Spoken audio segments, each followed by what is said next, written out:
بسم اللہ الرحمن الرحیم۔ نیو یارک امریکہ سے انگلش میں شائع ہونے والے بین الاقوامی نیوز میگزین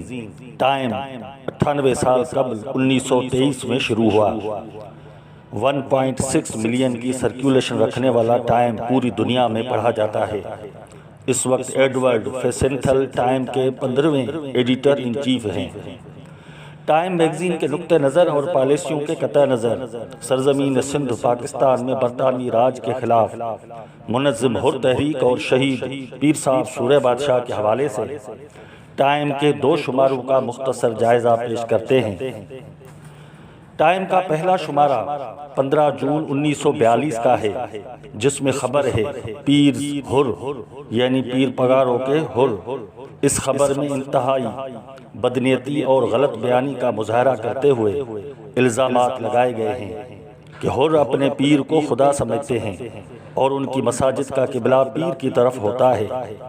اور پیر صاحب کی ذاتی زندگی اور حروف کے حوالے سے انتہائی نازیبا اور گھٹیا الزامات لگاتے ہوئے حروف کو لر یعنی انہولی کا لکھا گیا ہے، اور ایک قدیم پیشنگوئی کا حوالہ دیا گیا ہے کہ پیر صاحب سندھ کے بادشاہ بننا چاہتے ہیں۔ خبر کا ایک حصہ یہ بھی ہے کہ حر کسی سست یا کمزور مقابلے یا تحریک میں یقین نہیں رکھتے، اس لیے گزشتہ ہفتے برٹش نے ان پر سخت مارشل لا نافذ کر دی ہے۔ ٹائم کا دوسرا شمارہ 29 مارچ 1943 کا ہے،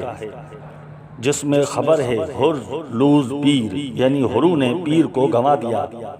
اس خبر میں بھی ایچ ٹی لیمبرک کی زبان، سوچ اور فکر شامل ہے، اور پیر صاحب پر مقدمہ 1930 کی گرفتاری، قائد اعظم کا کیس کی پیروی کرنا اور حرو کے خلاف برطانوی آپریشنز کا تذکرہ ہے، اور پیر صاحب کی شہادت کے حوالے سے یہ واضح لکھا گیا ہے کہ گزشتہ ہفتے 26 دن کے کورٹ مارشل کے بعد پیر پگاروں کو اس لیے تخت دار پر چڑھایا گیا کیونکہ وہ سلطنت برطانیہ کے خلاف جنگ اور بغاوت شروع کر چکے تھے، اور حرو کے حوالے سے لکھا گیا ہے the most haters against the British, یعنی یہ حر سب سے زیادہ برطانوی راج سے نفرت کرنے والے ہیں۔ بہرحال آج سے 78 برس پہلے تحریک آزادی کے مرد مجاہد سورہ بادشاہ اور حرو کے حوالے سے بر صغیر سے لے کر امریکہ تک بعض اخباروں، رسائل اور صحافتی دنیا کے کردار کو پرکھنے کی ضرورت ہے جس نے دنیا کے لوگوں پر ایک اثر چھوڑا، اور دین اسلام، تصوف، اعلاء حق اور حب الوطنی کا سمبل سمجھنے والی اس خانقاہ پیران پگارا اور حرو کے خلاف منفی پروپیگنڈا کی، جس کے اثرات آج بھی لوگوں کے اذہان پر موجود ہیں۔ لیکن ایسی سٹوری، مضامین، کالمز اور کتابوں سے ایک تو ان لوگوں کی تہمت، بددیانتی، الزام تراشی واضح ہوتی ہے، تو دوسری جانب یہ بھی واضح ہوتا ہے کہ فریڈم فائٹرز کون تھے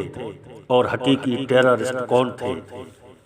کہتے ہیں الحق ما شہدت بہ الاعداء، یعنی حق تو وہ ہوتا ہے جس کو دشمن بھی گواہی دے، اور وہ گواہی یہ ہے کہ پیر صاحب سورہ بادشاہ اور حر محب وطن اور تحریک آزادی کے علمبردار تھے، اور انگریزوں سے متنفر تھے، اور برطانوی راج کے خلاف جنگ اور بغاوت کے ذمہ دار تھے۔